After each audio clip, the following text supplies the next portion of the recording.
बिस्मिल्लाहिर्रहमानिर्रहीम। अस्सलाम वालेकुम student, I am Safdar from web app care.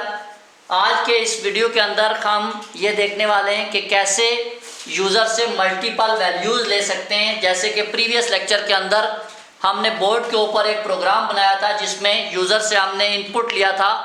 उसमें स्टूडेंट का नाम, एज और एड्रेस, तीन चीज़ें हमने देखी थी। अभी हम प्रैक्टिकली परफॉर्म करके देखेंगे कि ये प्रोग्राम कैसे रन करेगा। सी लैंग्वेज के अंदर सबसे पहले जो हम डायरेक्टरी इंक्लूड करते हैं उसके लिए हम इस्तेमाल करते हैं hash sign include angle bracket stdio studio.h। आप अच्छी तरह से वाकिफ़ हैं कि ये प्री प्रोसेसर डायरेक्टिव है जो हम इंक्लूड करते हैं अपने इनपुट या आउटपुट के लिए। उसके बाद हम इस्तेमाल करते हैं हैश इंक्लूड conio.h, ये कंसोल इनपुट आउटपुट के लिए, यानी कि CLR, SCR और getch फंक्शन इसके बगैर नहीं चलता। उसके बाद हम एक मेन फंक्शन लगाते हैं जिसका नाम है void main फंक्शन, और इस फंक्शन के अंदर हम अपना काम स्टार्ट करेंगे। सबसे एंड पे हम लगा देते हैं getch, ये बेसिकली हमारे प्रोग्राम को एंड करता है। और सबसे पहले हम जो फंक्शन लिखते हैं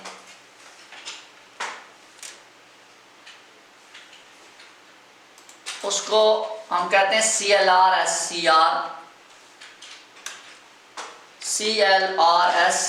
यानी कि क्लियर स्क्रीन। ये फंक्शन बेसिकली हम इसलिए यूज करते हैं कि स्क्रीन के ऊपर पहले से अगर कोई काम हुआ हो तो वो क्लियर हो जाए।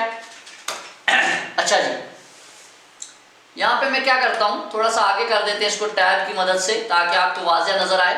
ये हमारे वो फंक्शन हैं और यहाँ पे मैं लिखने जा रहा हूँ। सबसे पहले हम क्या करेंगे कि वेरिएबल को डिक्लेयर करेंगे। जैसे कि हमारा काम जो है वो क्या है कि हम क्या करेंगे, यहाँ पे मैं क्वेश्चन ऊपर लिख भी देता हूँ ताकि आपको ऊपर समझ में आ जाए। उसको हम कुछ कमेंट्स में रख देंगे। हमारा जो क्वेश्चन है वो है basically right a programme. C language के अंदर कमेंट्स में रखने के लिए // का यूज किया जाता है। Write a program that inputs name, age and address from user, and display next line में आ जाते हैं it on the screen. Clear है? अच्छा, ये हमारा वो क्वेश्चन है। हमने क्या किया, हमने लेना नेम, एज और एड्रेस। अगर मैं नेम लेता हूं, इसके लिए आपको पता है कि ये स्ट्रिंग होता है, तो हम इस तरह की एक लार्ज ब्रैकेट का इस्तेमाल करते हैं। और एड्रेस ये भी स्ट्रिंग है, इसलिए हम इसके लिए भी लार्ज ब्रैकेट का इस्तेमाल करेंगे। ये दोनों, इन दोनों की डेटा टाइप बेसिकली क्या है, कैरेक्टर है, तो हम जिसकी डेटा टाइप सेम हो उसको एक साथ लिख सकते हैं। ये हमारे पास कैरेक्टर डेटा टाइप है। नेम के अंदर मैंने उसकी फील्ड विड्थ रख दी 25 और एड्रेस के अंदर मैंने रख दी 30, यानी कि 30 कैरेक्टर वो इसके अंदर स्टोर कर सकता है। क्लियर है? अच्छा जी, उसके बाद हम क्या करते हैं, हम ले लेते हैं इंटीजर एज। ये हमने तीन वेरिएबल जो हमने क्या डिस्प्ले कर दिए, नेम, एड्रेस और एज। इनको हमने डिक्लेयर किया। डिक्लेयर कहते हैं बेसिकली जिसमें डेटा टाइप और वेरिएबल का नेम हो। जैसे कि कैरेक्टर हमारी डेटा टाइप है, नेम या एड्रेस क्या वेरिएबल का नाम है, हमने इसको इनिशियलाइज नहीं किया। इसका मतलब यह है कि इसको वैल्यू प्रोवाइड नहीं की, इसलिए कि वैल्यू हम किससे लेने वाले हैं, यूजर्स। मैं यहाँ पे लिखता हूँ प्रिंट एफ करवा क्या, for example enter the name या एंटर योर नेम और कान लगा दो। थोड़ा सा हम इसको अलग कर देते ताकि आपको वाज़ेह तौर पर समझ में आए। ठीक है? अच्छा, सबसे पहले हम इनका प्रोग्राम रन करके देखते हैं कि क्या ये हमारे इंटर योर नेम लिखा हुआ नजर आएगा या नहीं। तो सी लैंग्वेज के अंदर सबसे पहला काम कि हम फाइल को सेव करते हैं। फाइल में जाके सेव का ऑप्शन है, या फिर आप F2 का बटन प्रेस कर सकते हैं। आपने क्लिक किया और यहाँ पे सेव करने के लिए आपने कोई नाम लिख दिया, जैसे कि मैंने नाम लिख दिया कि मल्टी वेरिएबल, या मल्टी के नाम से कर देते, multi but extension dot C लगाते। ओके, ये देखिए मल्टी डॉट सी के नाम से आ गया।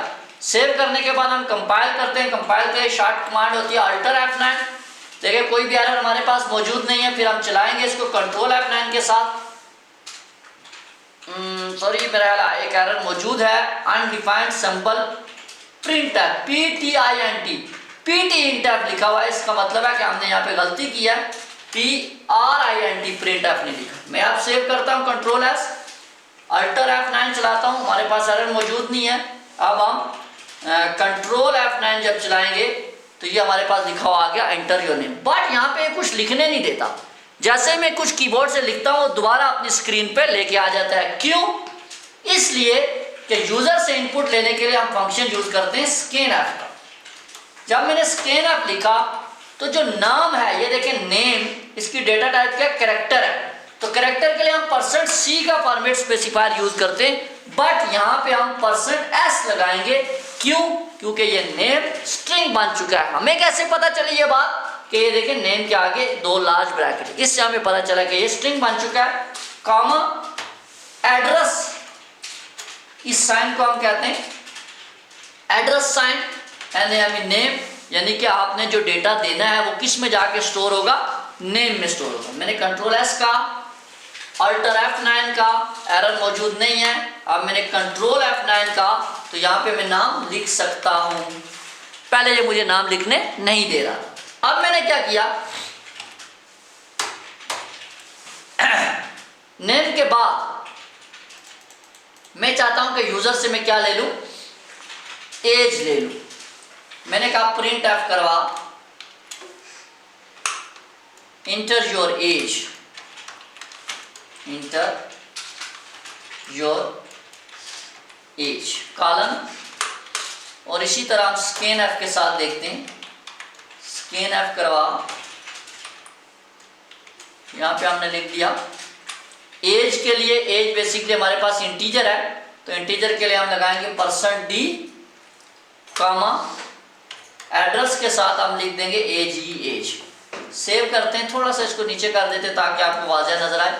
ये हमारा नेम के लिए, ये एज के लिए। सेव करने के बाद अल्टर F9 प्रेस किया, हमारे पास एरर मौजूद है।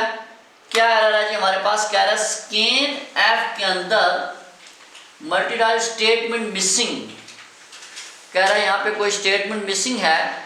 हाँ बिल्कुल मिसिंग है। यहाँ देखिए हमने टर्मिनेटर यहाँ पे यूज नहीं किया प्रिंट एफ के बाद, इस वजह से ये स्टेटमेंट मिसिंग कह रहा है। यहाँ पे हम टर्मिनेटर लगा देंगे। अब अगर हम सेव करके इसको अल्टर F9 करेंगे तो ये देखिए हमारे पास कोई एरर मौजूद नहीं है। मैं कंट्रोल F9 करता हूँ, यहाँ पे लिखा होता है इंटर योर नेम, मैंने जैसे ही कहा सफदर, फिर इंटर किया इंटर योर एज, जैसे मैंने कहा 32, फिर इंटर किया। अब मेरे पास कोई चीज़ मौजूद नहीं है तो दोबारा ये बाहर आ जाए। अब हमने नेम भी इंटर कर लिया, एज भी इंटर कर लिया। अब हम देखते हैं किसके एड्रेस कैसे आएगा। मैंने यहाँ पे फिर प्रिंट एफ का फंक्शन लगाते हैं, प्रिंट एफ, और यहाँ पर लिखते हैं हम इंटर योर एड्रेस। क्लियर है? और यहाँ पे हम एक फंक्शन लगाते हैं स्कैन एफ का। स्कैन एफ के अंदर उसी तरह फॉर्मेट स्पेसिफायर हम %s लिखेंगे क्योंकि एड्रेस भी स्ट्रिंग है, और यहाँ पे हम दे देंगे एड्रेस और ADDRESS एड्रेस। क्यों? इसलिए कि इस वेरिएबल का नाम हमने, ये देखें एड्रेस रखा है ADDRESS, और यहाँ पे हमने ADDRESS एड्रेस उसको दे दिया। मैंने इसको सेव किया, यहाँ पे भी टर्मिनेटर छोड़ चुके हैं, टर्मिनेटर पहले लगा देते हैं। ये टर्मिनेटर लगा दिया, सेव किया, अल्टर F9 किया, हमारे पास एरर मौजूद नहीं है। कंट्रोल F9 किया, यहाँ पे लिखा है इंटर योर नेम, मैंने लिख दिया Safdar. Enter your age 32, enter your address Azad Kashmir दोबारा एंटर करूंगा ये कुछ नहीं लिखने देगा। अब मैंने दोबारा एंटर किया, बाहर आ गया। अब हमने कहा कि जो नेम, एड्रेस और एज हमने लिखा है इसको डिस्प्ले कैसे किया जाएगा। तो डिस्प्ले करने के लिए आप अच्छी तरह से जानते हैं कि हमारे पास जो फंक्शन होता है आउटपुट के लिए वो होता है प्रिंट एफ का। प्रिंट एफ लिखा, मैंने कहा your name is percent, name था तो एस कामा वो वेरिएबल नेम के अंदर स्टोर हुआ। अब मैं कहता हूं प्रिंट एफ करवा,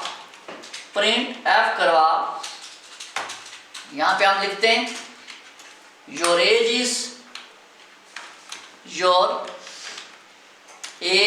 is percent d comma age, और इसी तरह हम कहते हैं प्रिंट एफ करवा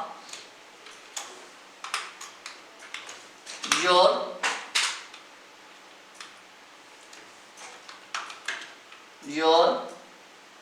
एड्रेस इज परसेंट एस, और इसके बाद हम लिखते हैं कामा, और यहाँ पे हम लिखते हैं ADDRESS एड्रेस। क्लियर है? सेव करते हैं। सेव करने के बाद हम इसको Alt F9 से चलाते हैं, एरर कोई भी नहीं है। कंट्रोल F9 रन करते हैं। Enter your name SAFDR Safdar, enter your age 32, enter your address Azad Kashmir. जैसे मैं इंटर करता हूँ कह रहा है your name is Safdar, your age is 32, your address is Azad. But one line, single line के अंदर इसने काम किया, इसलिए हम लाइन ब्रेक करने के लिए यहाँ इसके बाद लगा देते हैं बैकस्लैश। इसको फॉरवर्ड स्लैश कहते हैं, इसको बैकस्लैश कहते हैं, बैकस्लैश एन। बैकस्लैश एन क्या करता है? लाइन चेंज करता है। यहाँ पे भी हम बैकस्लैश और एन का इस्तेमाल करते हैं। अब हम इसको सेव करने के बाद देखते हैं Alt F9, हमारे पास एरर मौजूद नहीं है। कंट्रोल F9 पे जाते हैं, ये देखें your name is, for example मैंने कहा Kamran, inter your as, I think Kamran मेरा दोस्त है, 45 ईयर का हो चुका है। और इसके बाद एड्रेस देखते हैं हम, फॉर एग्जांपल फॉरवर्ड का होटा। जैसे ही मैं इंटर करता हूँ कह रहा है your name is Kamran, your age is 45, your address is forward Kota, या जो भी है। क्लियर है? तो ये बेसिकली हमने क्या किया कि यूजर से नाम लिखा। अब देखिए जैसे हमने कामरान लिखा, अगर यूजर चाहे अपना नाम दूसरा लिखना तो वो क्या करेगा, दोबारा अगर कोई दूसरा यूजर आता है वो इसको चलाता है, चलाने के बाद कंट्रोल F9 जाता है, कह रहा है your name for example Khurram लगारी। अगर हम देखते हैं जी इंटरव्यू एड्रेस इंटरव्यू, उसने डायरेक्ट वो काम कर दिया। क्यों? क्योंकि जब हमने स्पेस नहीं दिया। अगर हम स्पेस ना देते, सिर्फ खुरम लिखते, तो वो डायरेक्ट एज और उसको क्लियर करता। क्लियर है? तो ये बेसिकली हमने एक प्रोग्राम बनाया। इस प्रोग्राम के अंदर हमने क्या सीखा, प्रीवियस प्रोग्राम और इसमें दोनों में डिफरेंस क्या था। उसमें सिंगल वेरिएबल लेकर हमने यूजर से एक वैल्यू देकर डिस्प्ले किया था। बट इस प्रोग्राम में हमने क्या किया, यूजर से मल्टी वेरिएबल के अंदर वैल्यू ली है। मल्टी वेरिएबल्स क्या है, यानी कि नेम, एड्रेस और एज। हमारे पास 3 वेरिएबल थे, उसमें हमने यूजर से वैल्यू ली और यूजर से वैल्यू लेने के बाद हमने उसको डिस्प्ले करवाया। Is that clear? अगर इसके हवाले से आपकी कोई भी क्यूरी हो, आप कमेंट्स करके हमसे पूछ सकते हैं। बहुत शुक्रिया, हमारे साथ रहिएगा। इंशाल्लाह नेक्स्ट वीडियो के अंदर हम कुछ नया सीखेंगे। अल्लाह हाफिज़।